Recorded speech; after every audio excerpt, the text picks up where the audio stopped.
चलती बिरिया नजर भर के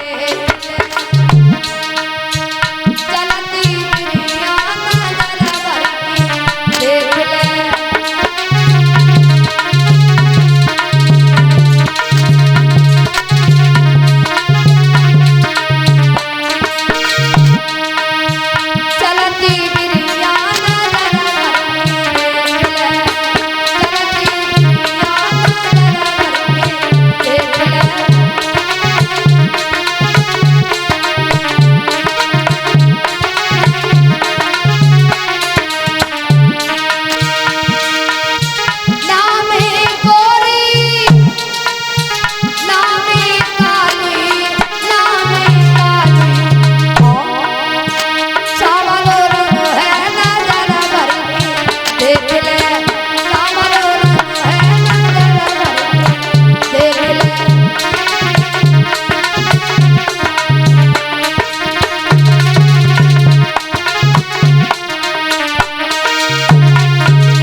आज धरो महाराज वहां से चले आते हैं।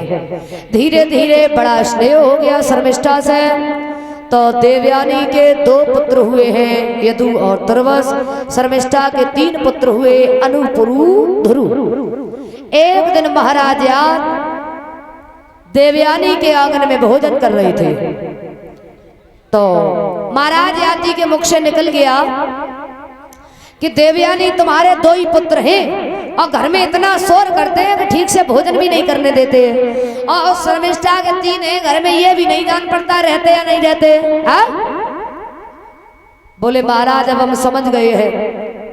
अरे मेरे पिताजी ने कहा था और शर्मिष्ठा से कोई मतलब मत रखना, लेकिन मेरे 2 ही उसके 3, अब मैं एक पल भी यहाँ पर नहीं रुकूंगी।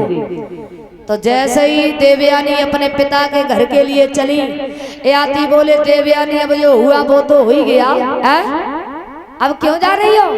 कहा महाराज अब हम समझ गए। क्या कि आईरा दोनों बुरे ऐसे बुरो आई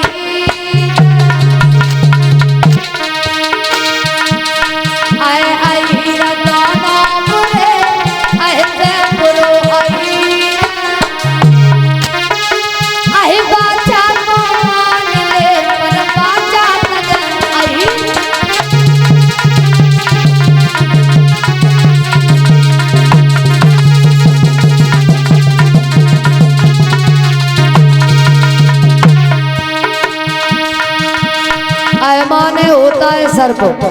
कहा कि सर्प बुरो है, वो तो है ही है, लेकिन अहीर सर्प से बुरो है?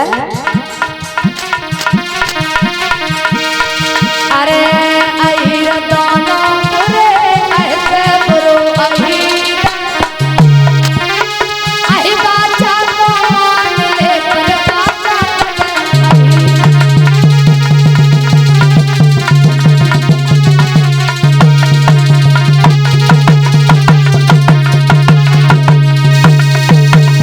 आज धरो।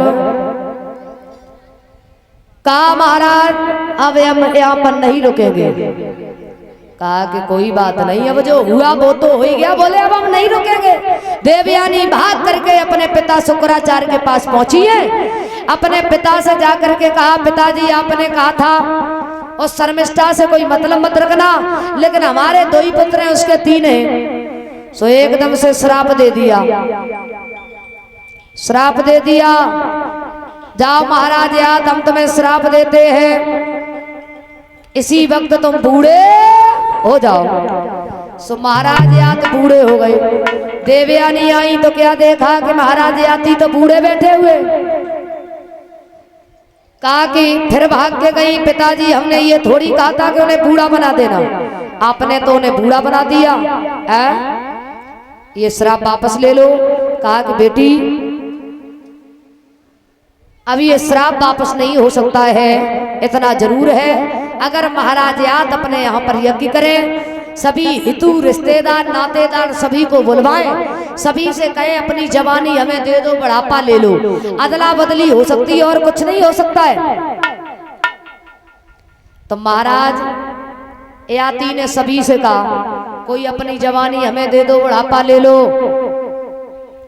तो परिचत जी काऊ काऊ ने तो पुरियू ना खाई, बिना खाए चले गए, भगवान ने बुढ़ापे से बचाए है।